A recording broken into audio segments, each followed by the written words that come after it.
Welcome to the Fit Chicks and Hormones podcast, where we focus on all things midlife, hormones, and how to finally feel good in your body again. I'm Angie, a fellow midlife survivor and a coach, here to help you stop guessing and finally get results with hormone smart habits that actually work. Let's get started. So this is for you if you feel as if you have lost your mind. Like you woke up one day and you felt like a completely different person. You didn't recognize this person and you felt like you had totally lost control of everything that you always thought you had control over. And if that sounds like you, comment me. Okay? And before we get into the sciencey part, because I always love to share that part because that gets you a better idea and understanding of what is actually happening in your body right now, I want to just say something. You are not crazy. You're not too emotional. You're not falling apart. What you are experiencing is one of the most significant hormonal shifts a woman's body goes through in her lifetime. And you have no way to prepare for it, right? Or support from in the world around us, because we're just now getting to a place where it's being talked about a lot more. People are sharing so much more on social media. Maybe your doctor has a little bit more understanding of what is going on with your body and is more willing to help.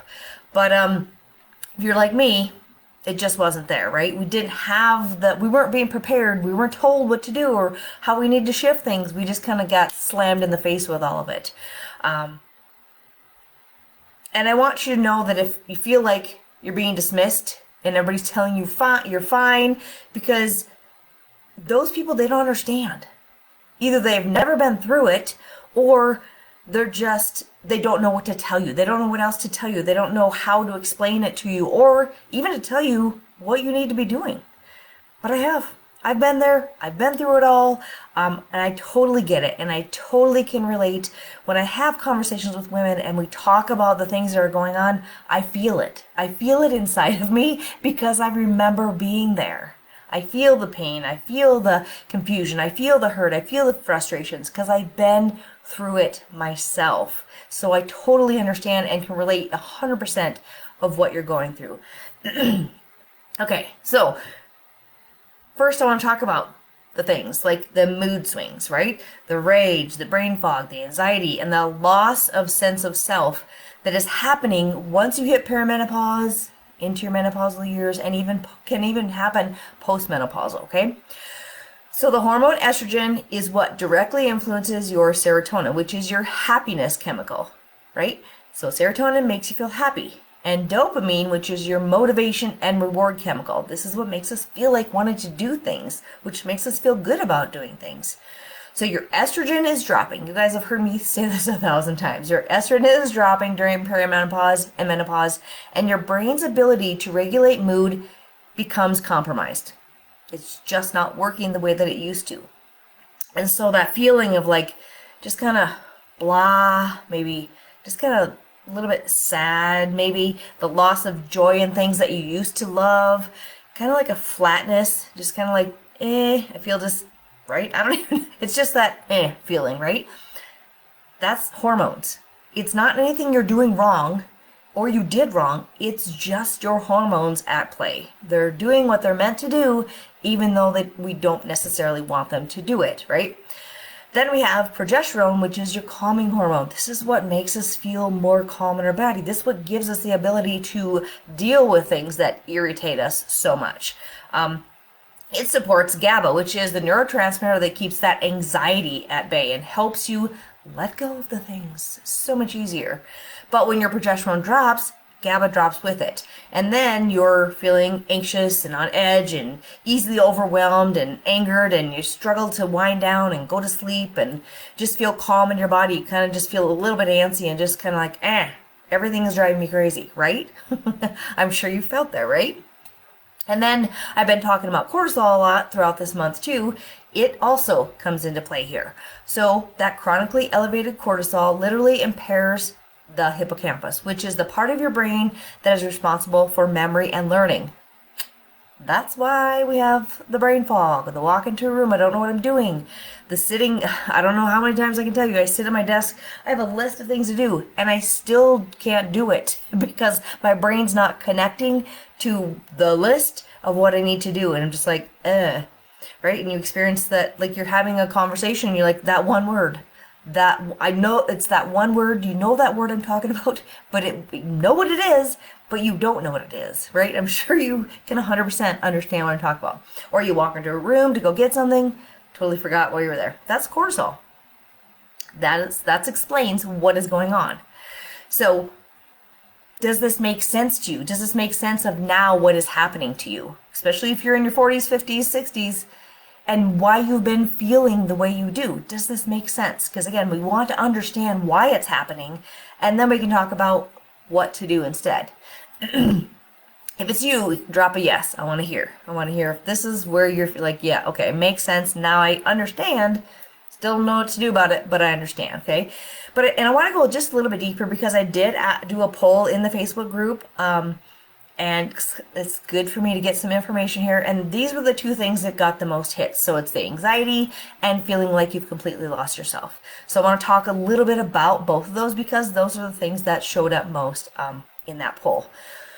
So first, let's talk about the anxiety first, okay? You might have been a really calm person, right? Steady, grounded woman your entire life. Like, you could go with the flow, you're easygoing, everything was taken, you had everything handled all the time. And then one day, you just become anxious and overwhelmed. And your heart is racing, and your mind is spinning, and you're dreading things that you never used to think about. Like you didn't even care before, but now you're like, oh my gosh, I don't want to do that, or oh, I don't know what to do with that, or you just can't. It's hard to even explain unless you're there. You know exactly what I'm talking about. And on top of the anxiety, the confusion about why it's happening, right? Right? So that makes the anxiety worse. I remember when I hit that point, because I've never been really an anxious person. I'm pretty easy, even keel, just go with the flow type person. But I remember when that hit, and it was more in at the end of perimenopause into menopause for me. And I was like, what's happening? And I remember just sitting there, and all of a sudden it was like this uneasiness in my body. Like, I don't know, it was like something was in my body and it was trying to get out. I didn't know what it needed, what it was. Like, I felt almost nervous, and I was like, what? I'm just watching TV. I don't understand what is happening. And it wasn't a good feeling, right? It was like almost terrifying. There were sometimes I was like, I wonder if I'm having a heart attack, because it almost was like my heart was beating a little bit faster. And I just kind of felt a little bit flush and kind of weird. I don't know. It was just, I did not love it. Thankfully, those are way, way, way less than they used to be, but it was happening a lot. And I was like, I'm not even doing anything, and I just feel anxious. And maybe that was you. Can you relate? Do you feel that as well? So let's talk about why that's happening, okay? Because again, we understand. It makes a little bit more sense instead of us just thinking, I'm crazy, I'm just losing my mind. Because guess what? It's not just you. It's happening to so many of us, right? So progesterone, like I talked about, it's that anti-anxiety hormone, right? It calms us down. It binds to GABA, the GABA receptors in your brains, the same receptors that anti-anxiety medications target. So some people will get on those medications when they hit perimenopause because of that reason, where they could just take something that also can help to calm down the GABA, right? So there's two ways you can address it. But when we go to see a doctor and they're like, oh, I'm feeling all this anxiety, let's put you on a medication, instead of explaining to you what is happening and giving you a choice of what you want to do, right? And I'm not saying, yep, sometimes we all need the medications, but sometimes it could be just as simple as knowing what's happening and then making some lifestyle changes, maybe using some natural supplements that would do the same exact thing to help with that anxiety. So again, when your progesterone is dropping, your brain literally loses its natural anxiety buffer. Okay, and at the same time, so that's going down, your cortisol is going up. And high cortisol keeps your nervous system in fight or flight, right? And then you're feeling even more overwhelmed and more like, I don't know, and you're walking around like feeling like somebody's going to attack you at any time. You think your body feels like it's in danger, but it's not, but it doesn't know that because the hormones are shifting, right? So let's talk about what you can do about it. If this is something that's going on, if you're like, yes, that's what I'm feeling, I know that feeling, I've been there, I'm there right now. Here are 3 things that you can do that are natural that can move that needle of anxiety during this transition and also on a daily basis, okay? Number one thing that I have found that has helped so many of my clients across the board is magnesium glycinate. You can take it before bed, and you could also take it in the morning for that anxiety throughout the day. So you can take it at 2 different times. Magnesium directly supports GABA production. It's one of the most underused tools for hormone anxiety. You can take anywhere from 200 to 400 milligrams. I suggest starting lower and adding more if you need. I sometimes, when I have a lot of stress and a lot going on in my life, can take up to 600 milligrams. It helps me sleep. It keeps me more calm. It helps me to manage things more when they're thrown at me. So if you're not taking magnesium glycinate, reach out to me, let me know. I will send you the one that I recommend to my clients, because you want to have it, make sure it's a good product and it's not full of fillers and not you're going to just waste your money. But definitely something you need to try. And again, if you're taking it at night, it helps with sleep, and you don't notice as much calming during the day, take one in the morning as well. Okay. Number 2 thing you can do is you need to do a nervous system reset throughout the day. Not just when you finally get to a point of overwhelm and stress and worked up so much, right? Not just at night before you go to bed. Your nervous system needs to be brought out of fight or flight multiple times throughout the day because you're feeling it, right? So something as simple as box breathing. I've talked about this so many times. You can do this anywhere. You can do this anywhere. Just think of a box. Inhale for 4. Exhale for 4. Oops, sorry. Inhale for 4. Hold for 4. Exhale for 4. Hold for 4. Okay, that's simple. Do that 3-4 times throughout your day. Even if you do it before you start your day, maybe at lunchtime, maybe at dinner time, or before you end your day. Simple. It's gonna calm down your nervous system, right? And that's all we need. Or go out for a 5-minute walk. Just walk outside. Or another thing that you can do is run cold water on the inside of your wrists. So cold water, put them under the sink to calm down your nervous system. You could also do something I have my clients do sometimes is legs up the wall. Obviously you can't, maybe if you're at work, you can't do this at work. But if you're working from home, you take a lunch break, legs up the wall before you begin the rest of your day. All right? The small and consistent things work better than just doing it randomly here and there. So pick one thing. Try it for a week. Once or twice a day and see how you feel. See if you start to feel that anxiety kind of lessen a little bit and you feel a little bit more calm in your life, okay? And number 3, which this is probably something you may not have thought about and didn't correlate with the anxiety, but it's blood sugar stability. When your blood sugar drops, cortisol spikes to compensate, right? And cortisol spikes means your anxiety spikes. So eating protein every 3 to 4 hours keeps your blood sugar stable and your cortisol from spiking unnecessarily. So if you're skipping meals or you're going long stretches without eating, and especially eating your protein, that could be contributing to your anxiety. So pay attention. If you're noticing your anxiety is worse if you haven't eaten all day or you've skipped a meal, then you know what to do, right? Make sure you eat that meal, even if it's something, and think protein if you can. Okay? So that's the anxiety part. So those are some things that you can take with you and hopefully put into play. So now let's talk about the one that's probably the hardest to explain to anybody who has not gone through it or is not living it. And that's the loss of self, the sense of self, the feeling of you, who you're supposed to be and who you were and now what are you, right? Because you can explain what anxiety is. People can relate to that. You can describe like hot flashes or I'm struggling with weight gain, right? Those things, they make sense. But it's hard to explain how you just don't feel like yourself anymore. That the things that you used to do don't bring you joy anymore. That confident you that used to be there just feels off. You feel like you're just struggling to be that person anymore, and you're quiet and shy and you feel like you need to turn in.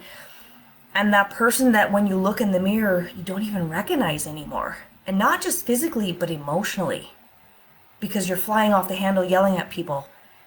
Because you feel like you don't ever want to be around people, like you're hiding at your house, like you're crying for no reason, right? Here's what I want you to understand with this one, okay? Dopamine, which is your motivation, drive, and reward chemical, and estrogen supports the dopamine production. So what happened, right? I told you estrogen is dropping. So that means so is that dopamine. So is that feel-good chemical. It's dropping with the estrogen. So the things that used to make you feel good, that used to make you excited, that used to motivate you, that give you a sense of purpose, that's just not there anymore. And it's not because you've lost your passion for life. It's because the brain chemistry has shifted in a way that is making accessing that passion harder. And on top of that, like, your identity is shifting. You're transitioning through so many things, right? Your children are growing up and leaving the house. Maybe you're moving into a different career. Maybe your relationships are changing with your significant other or with your friends. Maybe you have parents that are getting older and you're having to care for them on top of worrying about your kids going on their own. Or maybe you're having grandkids and you're wondering what's going to happen with them. Like, there's so many shifts that are happening in our midlife years. And we're going through these menopausal shifts at the same time. And then there's that question of, who am I now? I mean, it's a very valid question, because you are transitioning from knowing all the things, having everything under control, to like, what is this new life of mine now? I don't know what to do with this. So here's what I want you to know with this, okay? Well, I want you to pay attention. It's crazy because as I'm saying a lot of things, I'm like feeling all the emotions, because it's a completely different world. And I say this a lot, like, being in my 50s is way different than it was even 5 years ago. And it's hard to understand, but I don't want to get ahead of myself because I'm going to talk about this in a minute. So here's what I want you to understand first. So number one, you need to stop waiting to feel like yourself, or feel like the person that you did 10 years ago or 5 years ago, and start getting more curious about, who am I becoming? And hopefully, like, through my videos, my podcasts, and social media posts and all that stuff, that can help you better understand what is happening. But I want you to also think about this. What does that version on the other side of this transition look like? The one who is doing the work, the one maybe that has made some lifestyle changes, some shifts, because I want you to think about who she's going to become, and not she's someone who's less than that person who was in their 30s, but she is someone who is wiser. She's someone who has more knowledge. She is setting more boundaries. She's more honest about what she actually wants and what she needs. This is something that a couple of clients have told me this, that they have for so many years put themselves last.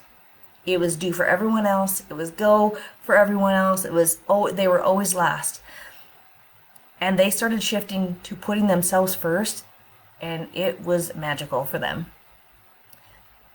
And they did it without feeling guilty, because they realized how important it was. And when they started doing that, nobody made them feel guilty. Nobody said, I can't believe you're taking care of yourself, right?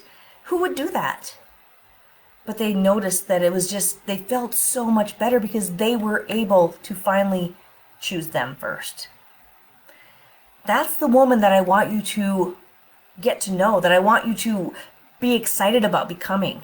That new version of yourself, not the one that's struggling right now, but the one that is going to get on the other side of this and feel amazing and maybe become a whole different version of herself. You don't have to be the 20 and 30-year-old. What does the 50 and 60-year-old look like? Right? And number two, I want you to start doing something that brings you joy. This is what I like to call stress care. Something that truly brings you joy. One thing a week. That's all. And that doesn't mean like, oh, yay, I got my to-do list off. Yay, I win. No, something that just brings you joy. Right? Your dopamine system needs some inputs. It needs something that makes you feel good. So give it something to cherish. Like for me, it was this past weekend, we went to go see my first granddaughter for the very first time. And I was just focused on being in the moment, just holding her, just staring at her, just watching her, just listening to her. Not thinking about what comes next. What should I do? Because that's what I'm always at. I'm always in that place. But that, for 3 days, I was all about, I want to be with this little girl. I want to embrace everything she's doing. I want to see everything she's doing. That brought me pure joy. That's what you need. And it doesn't have to be that, but what is it? Maybe you don't even know anymore. Maybe you've lost yourself so much you don't even know what brings you joy. So what you need to do is sit down and figure that out. What makes me happy now? What would make my heart happy? What would make me feel like, oh, I just feel amazing after doing that? Maybe it's just sitting and enjoying a cup of coffee in the quiet. It could be just as simple as that, right? So that's what I want you to do as well. And the last thing I want you to think about is talking about what's going on with you. When we feel like we've lost ourselves, we don't want to talk about it. But guess what? Every woman is going through this. It's one of the most common experiences that us as women in midlife are going through. And nobody talks about it. I've started talking about it. There are more women that are doing it more. I love, because I've opened this door. When I'm with my fit chicks at my studio and they start talking about these things with me. Angie, I'm going through this. This is hard. I don't know what to do. Like, for them to open up, because before it's, I don't want anybody to know that I feel like I'm crazy. I don't want anybody to know that I, am sad all the time. I don't want anybody to know that I want to beat my husband because he talks too loud. I don't want anybody to know that I want to ram this car in front of me because it's going too slow, right? Maybe that's just me. I don't know. If you can relate, say yes. But we are all going through that. And the more we talk about it, the less we will feel crazy, the less alone we will feel, right? And that's what I wanted that, fit chick to become, is that place where you can feel comfortable talking about these things. If you still have your period, yeah, my period sucks. It's horrible. I'm bleeding all the time. I don't know what to do. I've lost myself. Like, talk about it. If you don't have one, it's the mood swings. It's the night sweats. I woke up last night. I didn't sleep all night. It was horrible, right? It's just talk about it, because then once you start talking about it, somebody's going to be saying the same, oh my gosh, I thought it was just me. I thought I was crazy. I thought I was losing it. But it's not just you, it's everyone else. And that's why I created this community, the Fit Chicks and Hormones community, right? So that you can come somewhere where you don't feel alone. You're not the only woman that feels this way. You're not even close. We are all going through this. And this transition can be hard if you feel alone. Getting older can be really hard if you're not allowed to feel it and express it. I'm gonna get emotional. It's been a while since I've done this, but man, I feel it. And you're also allowed to know that it's not the end of your story. You may feel like, oh my gosh, this is horrible. But it's not the end of your story, because there's so much more that you can become and create, right? This is just one chapter. And what comes next is up to you. And with the right support, this could be the most powerful chapter of your life ever. Like, you've been doing all the things for everybody. Been doing all the things for so many people your whole life. Guess what? This last half of your life, it could be more about taking care of you, right? Whew. Okay, letting the emotions go. Because I remember going through it all. I remember, and still some days I'm like, I wake up going, this is hard. But I know I'm going to make it through it. And I love who I'm becoming now. And I know that I have the power to create the life that I want in my 50s and beyond. And yeah, 100% it looks different than it did 20, even 10 years ago. And I'm okay with that. Because now I have control. Now I have I can make choices for me and decide what I want it to look like. And if you don't mind sharing, I would love to hear, what does it feel like, or what does feeling like yourself again actually look like for you? What would that look like if you felt like yourself, if you felt like you were not lost? What would be different? How would you feel different? Well, how would your life be different, right? Go ahead and you can share that in the comments if you feel comfortable, or if you want to share it privately, go ahead and just message me. But I'd love to hear that, because here I am sharing my story, right? So, and I've talked so many times over the past couple weeks when we've been talking about this glow method that I went through all this. I went through all the junk, the clutter of menopause, perimenopause, menopause, into postmenopause.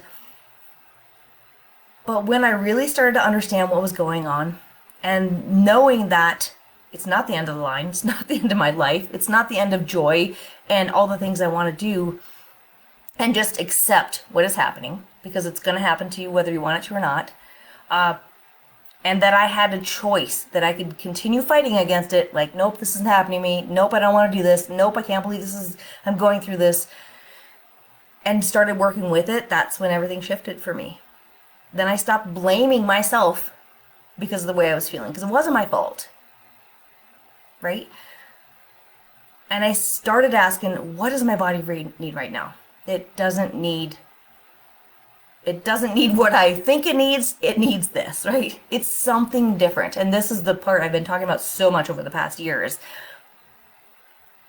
You can't do for this 40, 50, 60-year-old body what you did in your 20s, 30s. You just can't. It has to be different. When you accept that, when you get to that point and you're like, yes, I understand now, and you start to make just small shifts, not big shifts. You don't have to do a lot. Small shifts. Your body is going to transform in a different way. I now feel like I'm in control of my life again. I know who I am. I know what I need. I'm a better version of myself. And I feel like myself more than I have in so many years, right? And that's what doing the work does. That's what accepting it and, how do I say it?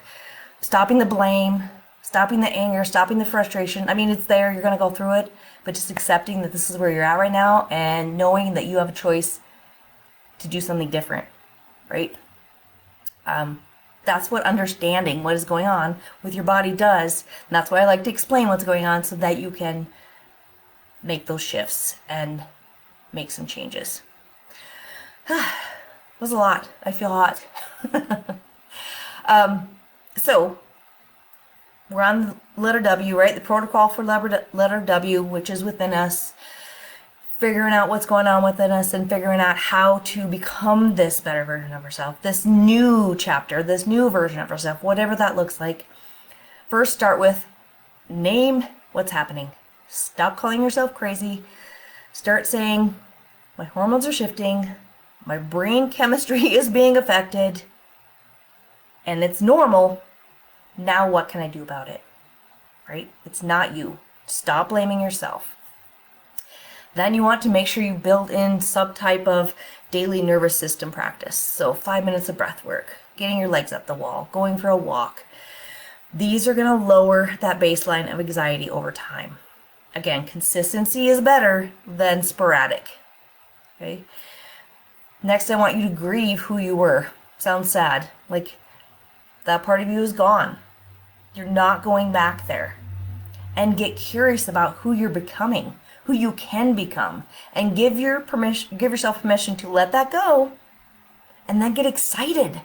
Get excited about this woman that you can be, this woman on the other side of this work. She's amazing. She's extraordinary. She's beautiful and capable of doing all the things. You just have to know that that's possible, right? Then I want you to protect your energy. Okay? So saying no to things that aren't serving you, to things that aren't bringing you joy, without having to explain yourself. If another woman has been where you are, she should understand, right? Step back from things that are making you feel exhausted and drained all the time. You need to set boundaries, not only for your body, but for your hormones. Feed your body and your brain. So you need omega-3s for your brain, for your hormones. You need the magnesium to keep your body calm. You need B vitamins to help your body feel alive. And you can get those from food, but you also could add some supplements as well. But start with food. Feed your body. Stop depriving it. When you eat, what you eat and how often you eat directly impacts how you feel emotionally. Do you ever notice that if you've skipped a couple meals, you maybe feel a little more sad or have more cravings and you're more moody and all the things, right? But when you feed your body, you feel good and alive and energized, and you can manage those feelings that are happening. And then I want you to come home to your body. Meaning I want you to move gently, You don't need to go for a long run. Just go for a walk. Rest without feeling guilty. When you act kindly towards your body, it's going to give you back what it needs, what it wants, or it's going to give you back what you need, I should say, right? This body has been through so much. I'm sure there's stories in your life that nobody ever knows. There's so much that you have carried. You need to come back to being kind to it. Not punishing it by starving it or working out all the time or having to go all the time. Gentle movement, resting, showing your body some love. And the last thing, get support from somebody, from a professional. If you want to talk more about this, send me a message from this community, from any community, from the women in this group. You are not meant to do this alone. We need to start telling women that. You don't have to do this alone. And that's what I've been trying to get out there is you're not alone. Speak about it, talk about it, ask the questions. When you're struggling, reach out. Don't struggle in silence. That's not going to get you anywhere. It's only going to put you into a darker hole, and it'll be harder to get back out. Okay? You're not meant to do this alone, so don't. Reach out and find support for it. Okay, so we're at the end of the Glow series. We've talked about how to restore your gut, how to give your body rest, how to take care of your body. We talked about you, the woman inside of it all. And here's what I want you to take away from today. It's that it's never too late to make changes. I want you to know you don't have to do a million things. It's kind of funny. You see all those things on Instagram or Facebook, and it's like, you just have to do this and this and this and this and this, and you're like, what? That's too much. I don't have time for that. Pick one thing. Make small shifts and small changes, and that's what's going to get you to a place of, oh, you know what? I did that for a little while. I feel great. I can add one more thing, right? And I want you to know that you're not too far gone. If you feel like you're in a deep hole, you're never going to get out. I promise you will. I promise. I'll tell you what, when I was in perimenopause and I was living in a moldy house and I was going through all the things, trying to run a business, and I was sleeping on my office floor because I was so mentally and physically exhausted. I remember being sick and crawling on the floor, throwing up in the bathroom. I was like, oh my gosh. I came out of that, right? You can fight through it, and you don't have to stay this way forever. You're not crazy. It's your hormones, and we just need to start working with them, right? You're in the most profound transition of your life. You just need to keep showing up for yourself and taking care of yourself from the inside out. That is what really matters. Your body just needs to come back to the right conditions. And that's what this whole month has been about. Hopefully you got something out of this series. And if you missed any of the videos, they're on YouTube, they're on my podcast, so you can go back and listen to them. They're probably in this group, but they disappear after a month. So if you haven't watched them, you can come back and watch them. And just a little reminder, I'm going to be doing a summer shred in my Midlife Momentum membership group starting mid-June. This is for you if you have felt lost. You feel crazy. You're unsure of what you're supposed to do to get back. This is just the thing, okay? Because you're going to have you by your side, helping you to move through all these phases, step by step, not overwhelming you with everything all at once, just doing it step by step, so that you can claim your life again. Get back to a place of knowing who you are and who you're meant to be and who you want to become. Okay? So if you want more information on that, I'm just going to leave the waitlist link in the show notes or in the comments. It's just to notify you when the doors open. So get on there if you want more details when that opens up. And then last, I want to just thank you so much for being a part of this community, for taking the time to listen to all these episodes and to listen to me. Hopefully you get something out of what I talk about. And if you find these episodes useful, please hit the like button, share it with other women, tag somebody. I want other women to know it's not just them, and I want other women to start opening up and having these conversations, because that is how we start to heal. That is how we start to move forward. You're not alone in this. So I don't want any woman to feel like they are lost and alone. Okay, so again, I truly, truly, truly appreciate you so much, and I will see you again next week. Thanks for tuning in. If today's episode hit home, make sure to subscribe to the show and share it with a friend who needs it too. And if you're ready for more support, come hang out with us in the Fit Chicks and Hormones community. The link is in the show notes. And until next time, keep showing up for yourself. You deserve it.